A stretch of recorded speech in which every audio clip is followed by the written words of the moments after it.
नमस्कार, मी हर्षाली हितगुजे आपल्या खास कार्यक्रमात आपल्या सर्वांचं स्वागत। या कार्यक्रमाच्या माध्यमातून आपण विविध आजार, त्यावरील उपचार याविषयी चर्चा करत असतो आणि तज्ञांचं मार्गदर्शन घेत असतो। आणि आजचा आपला जो विषय आहे तो म्हणजे दुर्बिणीद्वारे सांध्याची शस्त्रक्रिया। आणि यावर मार्गदर्शन करण्यासाठी आपल्या स्टुडिओमध्ये आलेले आहे डॉक्टर क्षितिज प्रकाश ठोके। डॉक्टर, स्वागत आहे तुमचं। नमस्कार। नमस्कार। पिनॅकल या अतिशय सर्वसंपन्न अशा बोन अँड जॉइंट म्हणजेच अस्थिरोग या विकल्पाला डेडिकेटेड रुग्णालयातील एक अतिशय अनुभवी आणि निष्णात असे ऑर्थोस्कोपिस्ट सर्जन म्हणून डॉक्टर क्षितिज प्रकाश ठोके यांची ओळख आहे। आणि आज आपल्यासोबत ते आहेत, ते मार्गदर्शन आपल्याला याविषयी करणार आहेत। आणि सगळ्यात महत्त्वाचं म्हणजे ते प्रामुख्याने गुडघा आणि खांदा या सांध्यांची मिनिमल इन्व्हेसिव्ह म्हणजे ज्या टाकेविरहित शस्त्रक्रिया म्हणता येतील या शस्त्रक्रिया करतात। या शस्त्रक्रियांची गरज ही प्रामुख्याने स्पोर्ट्स इंजुरीज या प्रकारात मोडते। डॉक्टर क्षितिज बीजे वैद्यकीय महाविद्यालयात पुणे या अतिशय जुनी परंपरा असणाऱ्या प्रसिद्ध संस्थेचे विद्यार्थी असून त्यांनी ऑर्थोस्कोपीचे कौशल्य हे मुंबई व सर्व जगातील अशा इन्स्टिट्यूट जेथे या प्रकारच्या शस्त्रक्रिया मोठ्या प्रमाणात केले जातात तेथून अवगत केलेलं आहे। आणि ते गेली 20 वर्ष ते मुंबई, नवी मुंबई आणि प्रामुख्याने ठाण्यातील पिनॅकल ऑर्थोकेअर येथे या शस्त्रक्रियेद्वारे रुग्णसेवा देत आहेत। चला तर आपल्या मूळ विषयाला सुरुवात करूया। तर डॉक्टर, जसं की आजचा आपला विषय आहे, सुरुवातीलाच मला तुमच्याकडून हे जाणून घ्यायला आवडेल की ऑर्थोस्कोपी म्हणजे काय किंवा या शस्त्रक्रियेबद्दल या ऑपरेशनबद्दल थोडं आपल्या प्रेक्षकांना सांगाल। राईट। तर आर्थ्रोस्कोपी आर्थ्रोस्कोपी या शब्दामध्ये दोन भाग आहेत, आर्थ्रो आणि स्कोपी। आर्थ्रो म्हणजे सांध्याला आपण आर्थ्रो म्हणतो आणि स्कोपी म्हणजे टू सी बघणे। तर त्या सांध्यामध्ये बघण्याची जी प्रक्रिया आहे त्याला आर्थ्रोस्कोपी म्हणतात। तर आर्थ्रोस्कोपी या शब्दाचं थोडक्यात अर्थ काय, तर दुर्बिणीद्वारे सांध्याची जी शस्त्रक्रिया होते त्याला आपण आर्थ्रोस्कोपी असं म्हणतो। तर मग आता इथे असा प्रश्न येतो की मग दुर्बिणीची गरज तरी काय ना, आपल्याला सरळ ओपन करून आतमध्ये बघता येईल काय नेमकं काय चालू असेल ते। पण आपल्याला सांध्याची ठेवण समजून घ्यायला पाहिजे। सांधा म्हणजे काय आहे, तर आपली दोन बोन्स जिथे एकत्र येतात आणि तिथं त्याच्या मूव्हमेंट्स होणार असतात, तर तो सांधा। आता सांध्यामध्ये जागा जी आहे ती अतिशय छोटी आहे। एक छोट्याशा फटीमध्ये आपल्याला काम करायचं आहे। मग तिथे आपण समजा ओपन सर्जरी करू, म्हणजे ओपन करून आतमध्ये बघायला जरी गेलो तरी आतमध्ये आतपर्यंत दिसणारच नाही। म्हणजे एखाद्या टेबल खाली समजा काहीतरी अडकलेलं असेल तर मग ते बघायला कसं आपण लहान मुलाला सांगतो, अरे बघ रे तिथे काहीतरी आहे, तसं आपण काय करतो या सर्जरीमध्ये, तर आपण एक छोटीशी पातळशी अशी एक टेलिस्कोप त्या सांध्यामध्ये आपण घालतो आणि त्या टेलिस्कोपमधून येणारी जी काही इमेज आहे ती एका TV स्क्रीनवर, मॉनिटरवर आपल्याला दिसते आणि त्या मॅग्निफाईड इमेजवर आपल्याला त्याच्याप्रमाणे मग आपल्याला आतमध्ये नेमकं काय चालू आहे याचं आपल्याला निदान करता येतं, म्हणजे डायग्नोसिस होतं आणि त्याच वेळेला आपल्याला त्याची ट्रीटमेंटही करता येते। तर अशी ही प्रोसेस जी आहे याला आपण आर्थ्रोस्कोपी किंवा आर्थ्रोस्कोपिक सर्जरी असं म्हणतो। ओके, आता या शस्त्रक्रियेची गरज नेमकी कोणाला भासते आणि केव्हा भासते? राईट। तर दुसरी एक गोष्ट मी सांगायचं विसरलो की आता आर्थ्रोस्कोपी ही नुसती सर्जरी समजू नका। आर्थ्रोस्कोपी ही सर्जरी तर आहे, त्याच्यामध्ये सायन्स तर आहेच आहे, पण ॲट द सेम टाईम त्याला ते एक आर्टही आहे। कारण आतमध्ये इतक्या छोटे छोटे स्ट्रक्चर्स असतात की बाबा त्या प्रत्येक स्ट्रक्चरपर्यंत पोचणे आणि तिथे एक्झॅक्टली त्या छोट्या कौशल्यानं त्या छोट्या मूव्हमेंट्स करणे आणि मग ते तिथे जे काही प्रॉब्लेम आहे तो रिपेअर करणे, हे एक आर्टही आहे आणि सायन्स तर आहेच, त्याच्या मागे बरेच कष्टही जातात। आता तुम्ही जे विचारलं की बाबा नेमकी कुणाला गरज पडते, तर मोस्ट कॉमनली आर्थ्रोस्कोपी ही आपल्या गुडघ्यासाठी आणि खांद्यासाठी वापरली जाते। तर गुडघ्याचे जे इंजरीज असतात, आता गुडघ्यामध्ये महत्त्वाचे स्ट्रक्चर्स काय असतात, तर आता फॉर एक्झाम्पल हा आता गुडघ्याचं हे माझ्याकडे मॉडेल आहे। तर हे मॉडेल जे आहे हे ह्याच्यावरून आपल्याला समजेल की हे वर मांडीचं हाड, हे खालचं पायाचं हाड आहे, ह्याच्या हालचाली ज्या आहेत ह्या पुढे मागे अशा अलाउड आहेत। पण हे मी असं हे साईडवेज हलवायचा प्रयत्न केला, असं आणि असं हलवायचा प्रयत्न केला तर मग त्याला मूव्हमेंट्स हे अलाउड नाही आहेत। पण समजा याला एका लिमिटच्या बाहेर जर त्याच्यावर लोड टाकला या मूव्हमेंट्सवर आणि ही मूव्हमेंट अशी केली तर काय होतं आहे, तर तो सांधा आतमध्ये ओपन झाला। तर या बाजूची लिगामेंट जी आहे ही मोडली आता इथे। तर मग अशा जेव्हा लिगामेंट इंजरीज होतात तेव्हा आपल्याला आर्थ्रोस्कोपीचा उपयोग करता येतो। तर ही जी आहे ही बाहेरची लिगामेंट आहेत, बाहेर दोन्ही बाजूला लिगामेंट आहेत, तसंच गुडघ्यामध्ये सेंटरमध्येही 2 लिगामेंट आहेत की ज्याच्यामुळे आपला सांधा हा पुढे मागे मूव्ह व्हायला अलाउड नसतो. तर या कुठल्याही लिगामेंट समजा ब्रेक झाल्या आणि अशा पद्धतीनं ब्रेक झाल्या की बाबा आता त्याची रिपेअर आपोआप होऊ शकत नाही, तेव्हा मग आम्ही आर्थ्रोस्कोपी करून त्या लिगामेंट्स एकतर परत जोडून देऊ शकतो किंवा त्याच्या जागेवर आपण नवीन लिगामेंट बसवून देऊ शकतो. तर असं लिगामेंट इंजरीजला आपल्याला ही सर्जरी आपल्याला कामाला येऊ शकते. तसंच सांध्याचं जे आवरण आहे ज्याला आपण कार्टिलेज म्हणतो, म्हणजे सांध्याचं हे निळ्या रंगाचं जे आवरण दिसतंय दोन्ही हाडांचं, हे निळं नसतं, हे पांढरं असतं. तर हे कार्टिलेजला सुद्धा समजा इंजरी असेल तर मग तिथे नवीन कार्टिलेज बसवून देता येतं आम्हाला असं. आणि तिसरी गोष्ट म्हणजे दोन्ही हाडांच्या मध्ये समजा ज्या गाद्या आहेत ज्याला आपण मेनिस्कस असं म्हणतो, ते मेनिस्कससुद्धा समजा इंजर झालं, त्याला काही मार लागते, तुटले असतील, फाटले असतील, तर मग आधीची टेक्निक काय होती, जुनी टेक्निक अशी होती की ते कट करून काढले जायचे. पण आता आपल्याला त्या सगळे परत रिपेअर करून देता येतात. आणि ते पण कसं, तर हे अतिशय छोट्याशा कट्समधून आतमध्ये पोचता येतं आपल्याला आणि ते परत तिथल्या इथे रिपेअर करून देता येतं. हे झालं गुडघ्याच्या बाबतीत. असंच खांद्याच्या बाबतीतही आर्थ्रोस्कोपी रेलेव्हंट आहे. तर खांद्यामध्ये काय होतं, खांद्यामध्ये आपल्या मूव्हमेंट्स खूप जास्त आहेत, म्हणजे वर खाली एवढाच कुठलाच सांधा आपल्याला हलताना दिसत नाही. मग या सगळ्या मूव्हमेंट्स करताना त्या खांद्याची लवचिकता ॲडिक्वेट असायला लागते, पण ॲट द सेम टाईम तो सांधा इकडे तिकडे निखळून नाही चालत. तर मग ती जे काही मूव्हमेंट्स जर आपल्या लिमिटच्या बाहेर झाल्या, त्याची जेवढी क्षमता आहे त्याच्यापेक्षा जास्त जर मूव्हमेंट्स केल्या आपण, तर मग काहीतरी मोडू शकतं. जसं त्या गुडघ्यामध्ये ती लिगामेंट मोडली, तसं खांद्यामध्येही काही स्ट्रक्चर्स मोडू शकतात. तर ते आपण समजा कुठलं काही इंजरी झाली तर मग सगळ्यात कॉमन काय होतं, तर खांदा हा निखळून येतो. तर जेव्हा खांदा परत परत निखळून येत असतो तेव्हा आपल्याला आतमध्ये ते जे काही मेन स्ट्रक्चर्स टेअर झालेले असतात, म्हणजे कॅप्सूल असते, लेब्रम असते, तर मग ते आपल्याला परत दुर्बिणीद्वारे बरोबर नेमक्या ठिकाणी रिपेअर करून देता येतं. किंवा सिनियर सिटिझन्समध्ये हे कॅप्सूल लेब्रमपेक्षाही वरचे जे स्नायू असतात खांद्याचे, ते स्नायूच टेअर होतात, त्याला आम्ही रोटेटर कफ टेअर असं म्हणतो. तर हा रोटेटर कफ टेअरसुद्धा जर झाला असेल तर मग तो आपल्याला दुर्बिणीद्वारे एक्झॅक्टली त्याला नेमक्या ठिकाणी आपल्याला रिपेअर करून देता येतं. अशी ही आर्थ्रोस्कोपीचा बराच व्याप आहे. तर अगदी थोडक्यात सांगायचा मी प्रयत्न केला आहे. पण डॉक्टर, दुर्बिणीद्वारे सांध्याचे सर्व प्रॉब्लेम्स सुटू शकतात? हे मात्र अगदी महत्त्वाचा प्रश्न आहे. काय होतं की आता या चर्चा परत परत होऊन आणि याला एक प्रचलित शब्दही आला आहे, त्याला असं लोक म्हणतात की ह्याला लेझरद्वारे शस्त्रक्रिया केली का. तर ॲक्च्युली याच्यामध्ये लेझरचा काही हे नसतो, दुर्बीण हा करेक्ट शब्द आहे. तर दुर्बिणीद्वारे आपल्याला जसं मी सांगितलं, सांध्याच्या आतले काही विशिष्ट प्रॉब्लेम असतात जे आपल्याला ट्रीट करता येतात. तर त्याशिवाय समजा आता सांधा पूर्णच खराब झाला असेल, जसा सिनियर सिटिझन्समध्ये सांधा हा पूर्णपणे झिजलेला असतो, मग तिथे आपल्याला आर्थ्रोस्कोपीचा विशेष काही उपयोग नाही आहे. तर त्याचे लिमिटेशन्स हे नक्कीच आहेत आणि त्या गोष्टींसाठीच आपल्याला आर्थ्रोस्कोपीचा उपयोग करता येतो. ओके, आता दुर्बिणीद्वारे शस्त्रक्रियेचे फायदे काय आहेत, जास्त आहेत का आणि का, त्याच्या मागचं कारण पण सांगाल? राईट. तर जसं मी आत्तापर्यंत सांगितलं तसं दुर्बिणीद्वारे जेव्हा आपण शस्त्रक्रिया करतो तेव्हा आपण अगदी छोटे छोटे कट्स घेऊन नेमक्या ठिकाणी आपली दुर्बीण तिथं पोचते. म्हणजे आपण जो असा एक प्रचलित शब्द आहे सर्जिकल स्ट्राईक म्हणतो ना आपण, तसं नेमक्या ठिकाणी सर्जिकल स्ट्राईक होते. बाकी आजूबाजूच्या स्ट्रक्चर्सना कशालाही मिनिमम पॉसिबल आपली इंजरी होते, त्याला कमीत कमी दुखापत होईल अशा पद्धतीने ही सर्जरी होते. त्याच्यामुळे याच्यानंतर होणारी रिकव्हरी जी आहे ही नक्कीच थोडी फास्ट होणार असते किंवा त्याच्यामुळे होणारं जे दुखणं असतं, हे सर्जरीनंतर जे जुनी एक पद्धत होती की बाबा पेशंटना रात्री झोप नाही लागायची वगैरे, तर तसं काही होत नाही याच्यामध्ये जनरली. तर आतल्या आत त्याची रिकव्हरी ही कमीत कमी कट्स घेतलेले असल्यामुळे त्याची रिकव्हरी ही नक्कीच फास्ट होणार असते. ओके, आता डॉक्टर, शस्त्रक्रियेनंतर किती काळात पुन्हा व्यक्ती सक्रिय होतो किंवा त्याच्या ॲक्टिव्हिटी करू शकतो?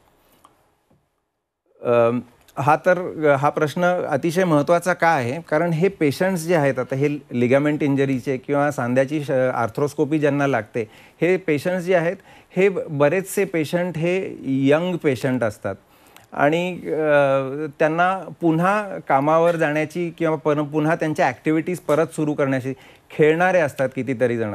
तर मग ह्यांना आपल्या परत ॲक्टिव्हिटीज परत चालू करायची नक्कीच त्यांना एक थोडी गडबडच असते. तर या इंजरीजबद्दल एक महत्त्वाची गोष्ट समजून घ्यायची की बाबा हे यंग पेशंट्समध्ये का होतं. तर यंग पेशंट्समध्ये लिगामेंटची ताकद ही आपल्या बोनच्या ताकदपेक्षा कमी असते. म्हणजे आता जेव्हा जसं मी हे मॉडेलमध्ये दाखवलं की बाबा हे जेव्हा सांधा आपला एका साईडला आपण खेचतो, इकडे तिकडे मुवमेंट्स होतात, तर तेव्हा काहीतरी मोडायला पाहिजे ना. जेव्हा मी एका लिमिटच्या बाहेर त्याला खेचतो तेव्हा तर ती एकतर लिगामेंट मोडेल किंवा ती हाडं मोडणार आहेत. तर मग जेव्हा या लिगामेंट्स मोडतात तेव्हा त्यांना परत तिथे रिपेअर करून देण्यात येतं किंवा तिथे जर हाड मोडला असेल तर परत ते रिपेअर करण्यात येतं. पण हे सगळं भरून यायची जी काय त्याचा टाईम जो आहे हा साधारण आम्ही 2 ते 2.5 महिने पकडतो.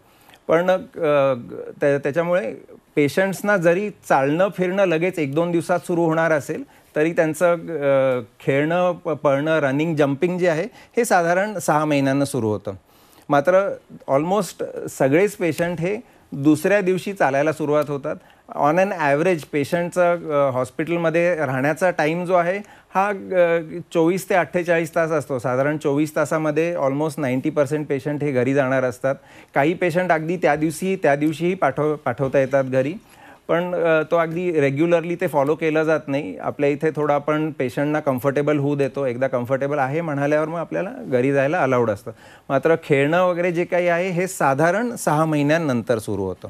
ओके, तर त्याच रिगार्डिंग पुन्हा त्याच संदर्भातला अजून एक प्रश्न म्हणजे जसं की डान्स आलं किंवा पळत पुन्हा खेळणं, त्याच स्पीडनी जसं आधी होते त्या स्पीडनी ॲक्टिव्हिटी जर करणं शक्य आहे का या ऑपरेशन नंतर, आणि किती काळानंतर आपण करू शकतो, थोडं सविस्तरमध्ये सांगाल?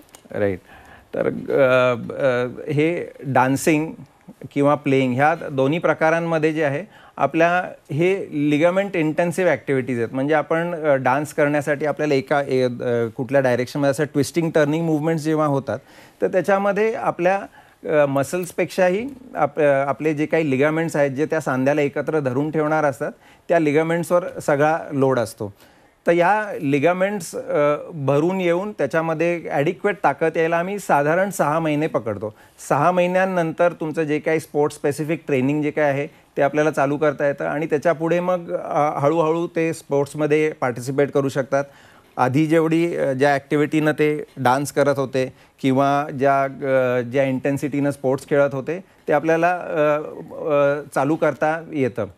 याच्यामध्ये एक महत्त्वाचा प्रश्न आहे की आपले जे लिगामेंट्स जेव्हा फाटतात तेव्हा त्यांना नवीन आपण लिगामेंट नेमकं कुठून बसवतो तर गुडघ्याच्या मागच्या साईडला किंवा पायामध्ये असे काही स्नायू असतात की जे आपण त्याच्या जागेवर बसवून देतो आणि मग ते जसे भरून येतात तसं मग ते नवीन लिगामेंटचं काम करतात. तर या लिगामेंट्सना ॲडिशनल सपोर्ट म्हणून काही सिंथेटिक लिगामेंटसुद्धा वापरल्या जातात. सिंथेटिक लिगामेंटपेक्षा सिंथेटिक टेप्स आपण त्याला म्हणतो. आता या मंचावर हे सांगणं अतिशय महत्त्वाचं आहे की या टेप्सचं बरंच मार्केटिंग झालेलं आहे. बऱ्याच ठिकाणी सोशल मीडियावर ह्याच्याबद्दल चर्चा झालेली आहे की बाबा हे टेप आम्हाला वापरणार का नक्की, हे पण पेशंट विचारतात. तर मेडिकल क्षेत्रामध्ये हे लक्षात घेणं गरजेचं आहे की प्रत्येक गोष्टीला काही ॲडव्हान्टेजेस असतात आणि काही डिसॲडव्हान्टेजेस असतात. तर जेव्हा त्याची खरंच गरज असते तेव्हाच ते वापरायचे असतात. तर हे जे काही सिंथेटिक टेप्स, निर्जीव टेप्स जे आहेत ते आपण जेव्हा सांध्यांमध्ये वापरतो तेव्हा त्याच्यामध्ये थोडासा इन्फेक्शन रेट हा नेहमी वाढणार असतो. पण जर टेप वापरला तर इन्फेक्शन रेट वाढणार आहे. जर लिगामेंट मात्र जर खूपच वीक असेल किंवा तुमचा जो स्नायू तुम्ही नवीन बसवून दिला तो खूप वीक असेल तर मग तो मोडेल. तर मग जेव्हा तुमची लिगामेंट किंवा तिथे बसवून देणारं तुम्ही जे काही लिगामेंट आहे ती जर खूप स्ट्रॉंग तयार होत नसेल सर्जरीमध्ये मग त्याला ॲडिशनल सपोर्ट म्हणून फक्त त्या केसेसमध्ये की ज्यांच्यामध्ये ती लिगामेंट तुम्हाला तिथे तेवढ्या स्ट्रेंथची तिथे बसवता येत नाही तिथेच फक्त हे आपल्याला सिंथेटिक टेप्स वापरणं हे गरजेचं असतं. पण अगदी प्रत्येक केसमध्ये हे टेप्स वापरणं बरोबर नाही आणि त्याच्याबद्दल थोडीफार गरजेपेक्षा जास्त चर्चाही झालेली आहे काही मीडियावर. तर ते थोडं कंट्रोलमध्ये ठेवणंही गरजेचं आहे. ओके, तर सगळ्यात महत्त्वाचा प्रश्न म्हणजे सांध्याच्या या ज्या शस्त्रक्रिया आहेत त्या टाळू शकतो का आपण आणि त्या कुठल्या केसेसमध्ये टाळू शकतो? हा प्रश्न कदाचित आजच्या ह्या कार्यक्रमातला हा सगळ्यात महत्त्वाचा प्रश्न आहे. कारण आता जेव्हा आपण एवढी सगळी चर्चा होती ligament injuries, cartilage injuries, surgeries, arthroscopy, सगळ्यांना सगळे शब्द पाठ व्हायला लागतात हळूहळू. तर मग जेव्हा असं होतं तेव्हा जेव्हा एखादा रिपोर्ट येतो तुमच्यासमोर, MRIचा रिपोर्ट येतो किंवा कुठे क्लिनिकल पेपरवर काहीतरी डायग्नोसिस लिहिलं आणि त्याच्यामध्ये लिगामेंट शब्द आला, मेनिस्कस शब्द आला, की आपल्याला असं वाटायला लागतं हां आता तर मला सर्जरी ही लागणारच. पण असं काही काळ्या दगडावरची पांढरी रेघ नाही. प्रत्येक पेशंट हा वेगळा असतो.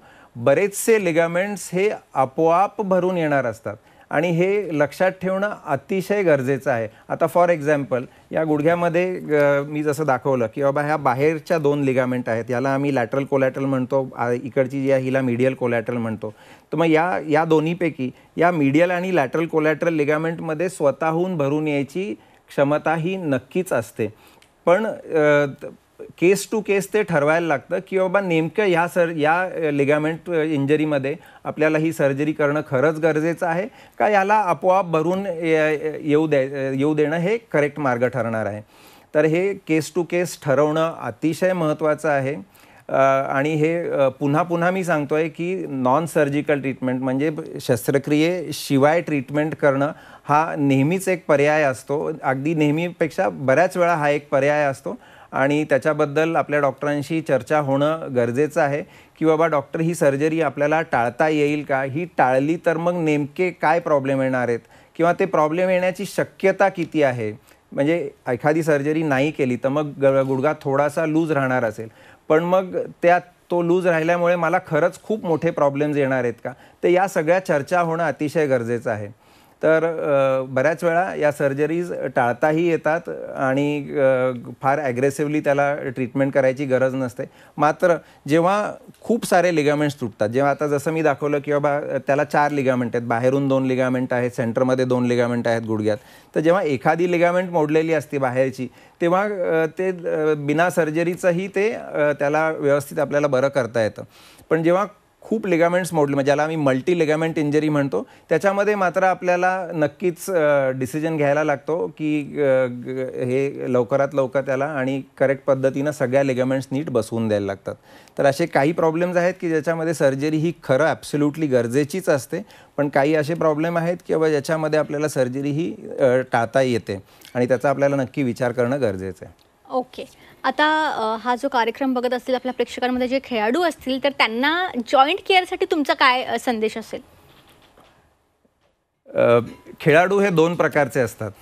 एक जे वीकेंड खेळाडू आहेत, जे आठवडाभर काही विशेष खेळत नाही, ऑफिसेसला जातात आणि संध्याकाळी घरी येतात, झोपतात. संडेला मात्र वेळ मिळतो मग सडनली जाऊन खेळतात. ते हे वीकेंड किंवा ॲमेचर प्लेयर्स असतात आणि काही रेग्युलर खेळणारेही खेळाडू असतात.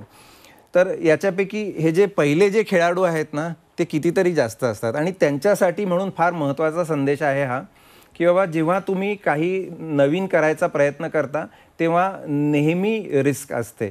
तर जे काही तुम्ही खेळणं हे गरजेचं आहे, activity is absolutely necessary, movement is life, पण या ॲक्टिव्हिटीज आपल्याला हळूहळू वाढवणं गरजेचं आहे. तर हे सडनली एखाद्या दिवशी तुम्हाला मोटिवेशन आलं आणि मग तुम्ही चालू केलं तर मग प्रॉब्लेम येतो. दुसरा प्रॉब्लेम कधी येतो, ऑफिसचे हे जे इंटरॅक्शन सेशन्स होतात त्याच्यामध्ये बऱ्याच वेळेला काही गेम्स खेळतात, तर मग त्याच्यामध्ये जे 30s 40s मधले जे असतात लोक ज्यांना कधी विशेष खेळांमध्ये सहभाग घेतलेला नसतो, यांना इंजरीजची शक्यता जास्त असते. तर या सगळ्या वीकेंड प्लेयर्समध्ये ह्या आपल्याला अगदी ठरवून हे ॲक्टिव्हिटीज ह्या हळूहळू वाढवायला लागतात आणि प्रत्येक ॲक्टिव्हिटीच्या आधी स्ट्रेचिंग हे अतिशय महत्त्वाचं आहे. ओके ओके डॉक्टर, तुम्ही या ठिकाणी आला इतकं चांगलं मार्गदर्शन केलं त्यासाठी तुमचे मनापासून धन्यवाद. थँक्यू. थँक्यू. तर प्रेक्षकांनो, आजचा आपला विषय होता दुर्बिणीद्वारे सांध्याची शस्त्रक्रिया नेमकी कशी केली जाते त्याविषयी डॉक्टर क्षितिज प्रकाश ठोके आपल्यासोबत होते. खूप उत्कृष्ट असं मार्गदर्शन यांनी या ठिकाणी केलेलं आहे. ऑर्थोस्कोपी म्हणजे काय, यापासून ते या शस्त्रक्रियेची गरज कुणाला आणि कधी भासते, त्यानंतर आपण पुन्हा डेली रुटीन कसं फॉलो करू शकतो, या सर्व विषयावर त्यांनी मार्गदर्शन केलेलं आहे. तुम्हाला डॉक्टरांसोबत कनेक्ट व्हायचं असेल तर तुम्हाला स्क्रीनवरचे कॉन्टॅक्ट्स नंबर दिसत आहेत, त्याद्वारे तुम्ही कनेक्ट होऊ शकता. कार्यक्रमात आता वेळ झाली इथेच थांबण्याची. ताज्या बातम्यांकरिता पाहत रहा झी 24 तास.